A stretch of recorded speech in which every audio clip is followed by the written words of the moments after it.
El cúmulo de galaxias de Virgo.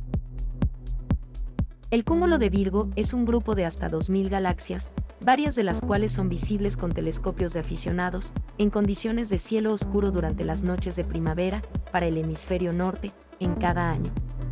El cúmulo se extiende por 8 grados en la frontera entre Virgo y Coma Berenices. El miembro más brillante es la galaxia elíptica Messier 49, que se encuentra a 8 grados y medio al suroccidente de la estrella Vindemia-Tree. El área de 8.5 grados al occidente de Vindemia-Tree contiene una gran cantidad de galaxias brillantes, incluidos los objetos M84 y M86A91.